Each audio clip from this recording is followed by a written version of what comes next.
मुद्दा है जी। वर्ल्ड में आज पूरी दुनिया ने एक्सेप्ट करा है कि रिसाइकलिंग द्वारा ही वेस्ट को हम कंट्रोल कर सकते हैं जी।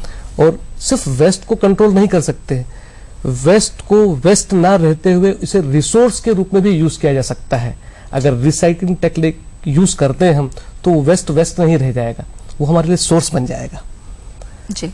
तो आज कई इंडस्ट्रीज रिसाइकलिंग में काम कर रही है, हमने देखा है वाटर प्लांट्स भी रिसाइकल से किया जाते हैं। इसी तरह से एक अभी जो नया टॉपिक्स चला है ई वेस्ट का, क्योंकि गवर्नमेंट ने रूल भी अभी 2012 में ही इसके जो तो लागू किए गए हैं, 2010 से ड्राफ्ट किए गए थे रूल्स, उसके बाद 2011 में जो तो उसे ड्राफ्ट करके पूरा कंप्लीट करके पब्लिकली रखा गया और 1 साल का टाइम दिया गया था जनता को कि इंफ्रास्ट्रक्चर डेवलप कर ले। जितनी इंडस्ट्रीज को जो इससे रिलेटेड जो इफेक्टेड पर्सन है उसके लिए गवर्नमेंट ने टाइम दिया गया 1 साल का और 1 मई 2012 से ई वेस्ट रूल्स लागू हो गए, जैसे E waste management and handling rule 2011 के नाम से जाना जाता है जी। तो गवर्नमेंट की मंशा भी यही है कि रिसाइकल को स्थापित करना।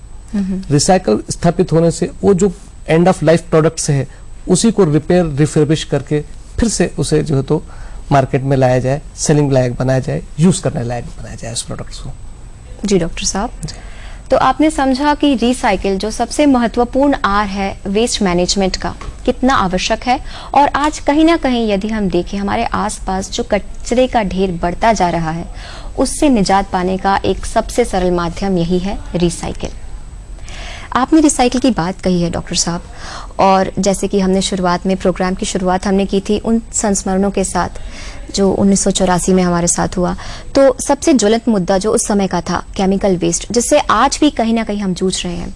तो क्या केमिकल वेस्ट को भी हम रिसाइकिल कर सकते हैं? केमिकल वेस्ट रिसाइकलिंग जहां तक बात आती है, रिसाइकलिंग का मतलब ये होता है कि जो इसमें जो प्रोडक्ट्स जो यूजफुल प्रोडक्ट्स है उसको उस आइटम से निकालकर उस प्रोडक्ट से निकाल के फिर से उसका इस्तेमाल करना है, इसका होता है रीयूज रिसाइकल। एक ही चीज को अगर आयरन है तो फिर आयरन को हम उसे ना वेस्ट करते हुए उसे फिर से रिसाइकल किया जाए।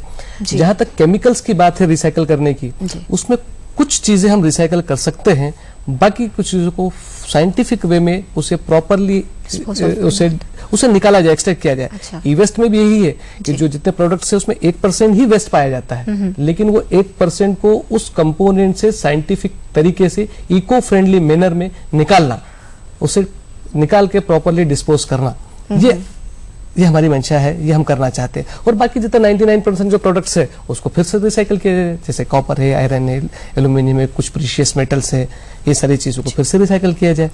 तो जो हजार्डस कंपोनेंट्स है उस हजार्डस कंपोनेंट्स को उस प्रोडक्ट्स में निकाल कर प्रॉपरली उसे डिस्पोज किया जाए और बची हुई चीज को 99% चीजों को फिर से रिसाइकिल करके रीयूज किया जाए।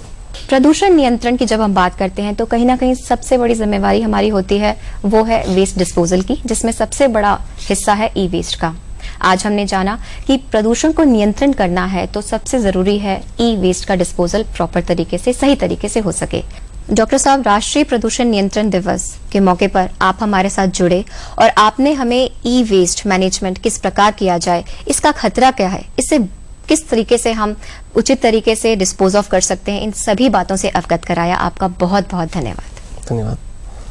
तो अब समय है थोड़ा आगे बढ़ने का, कार्यक्रम को आगे बढ़ाने का। जी हाँ, समय है परिवेश प्लस का।